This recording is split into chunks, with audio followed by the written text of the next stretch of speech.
ಅನೇಕ ಬಾರಿ ಕಷ್ಟದಲ್ಲಿರುವ ಸ್ನೇಹಿತರು ಬಂಧುಗಳಿಗೆ ನಾವು ಸಾಲದ ರೂಪದಲ್ಲಿ ಹಣವನ್ನು ನೀಡುತ್ತೇವೆ. ಆ ಮೂಲಕ ನಮ್ಮ ಕೈಲಾದಷ್ಟು ಆರ್ಥಿಕ ನೆರವನ್ನು ಕೊಡ್ತೇವೆ. ಕೆಲವೊಂದು ಬಾರಿ ಸ್ನೇಹಿತರು ನಾವು ಸಾಲದ ರೂಪದಲ್ಲಿ ಕೊಟ್ಟ ಹಣವನ್ನು ವಾಪಸ್ ಕೊಡೋದಿಲ್ಲ. ಇಂತಹ ಸಂದರ್ಭದಲ್ಲಿ ಅನೇಕರು ಹಣವನ್ನು ವಾಪಸ್ ಕೇಳೋಕೆ ಹಿಂಜರಿತಾರೆ. ಹೀಗಿರುವಾಗ ಈ ಕೆಲವೊಂದು ಸಲಹೆಗಳನ್ನು ಪಾಲಿಸುವ ಮೂಲಕ ಸಂಬಂಧ ಹಾಳಾಗದ ರೀತಿಯಲ್ಲಿ ನಿಮ್ಮ ಹಣವನ್ನು ವಾಪಸ್ ಪಡಿಬಹುದು. ಕೆಲವೊಂದು ಬಾರಿ ನಾವು ಆರ್ಥಿಕ ಸಂಕಷ್ಟದಲ್ಲಿರುವ ಸಂಬಂಧಿಕರು ಸ್ನೇಹಿತರಿಗೆ ಸಾಲದ ರೂಪದಲ್ಲಿ ಹಣವನ್ನು ನೀಡುತ್ತೇವೆ, ಆರ್ಥಿಕ ಸಹಾಯ ಮಾಡ್ತೇವೆ.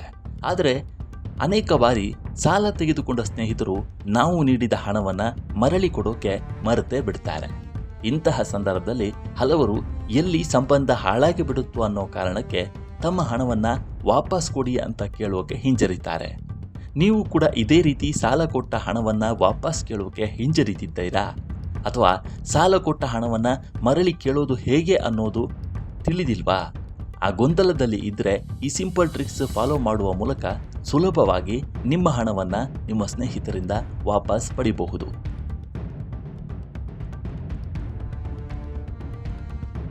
ನೀವು ಸ್ನೇಹಿತರಿಂದ ಹಣವನ್ನು ಮರಳಿ ಪಡೆಯೋಕೆ ನಿಮ್ಮ ಅಗತ್ಯತೆಗಳನ್ನು ಬಹಿರಂಗವಾಗಿ ವಿವರಿಸಿ. ನೀವು ಕಷ್ಟದಲ್ಲಿದ್ದೀರಿ, ಆದ ಕಾರಣ ತುರ್ತಾಗಿ ಹಣದ ಅವಶ್ಯಕತೆ ಇದೆ ಎಂದು ಅವರಿಗೆ ಮನದಟ್ಟು ಮಾಡಿ. ಹಣದ ವಹಿವಾಟಿನ ಬಗ್ಗೆ ನಿಮ್ಮ ಸ್ನೇಹಿತನೊಂದಿಗೆ ಫೋನ್ ಮೂಲಕ ಅಲ್ಲ, ಮುಖಾಮುಖಿಯಾಗಿ ಚರ್ಚಿಸಿ.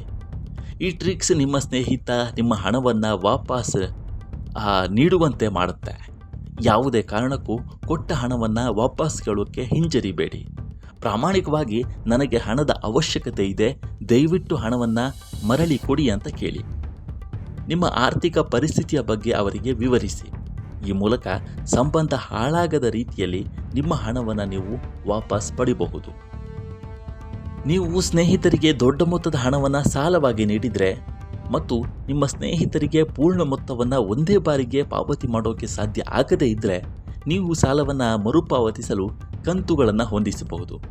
ತಿಂಗಳು EMI ರೂಪದಲ್ಲಿ ಸಾಲದ ಮೊತ್ತವನ್ನು ಪಾವತಿಸುವಂತೆ ಮಾಡಬಹುದು. ಇದು ಸಂಬಂಧವನ್ನು ಹಾಳಾಗದಂತೆಯೂ ನೋಡಿಕೊಳ್ಳುತ್ತೆ ಮತ್ತು ನಿಮ್ಮ ಸ್ನೇಹಿತರಿಗೆ ಆರ್ಥಿಕ ಹೊರೆಯಾಗದಂತೆಯೂ ನೋಡಿಕೊಳ್ಳೋಕೆ ಸಹಕಾರಿಯಾಗುತ್ತೆ.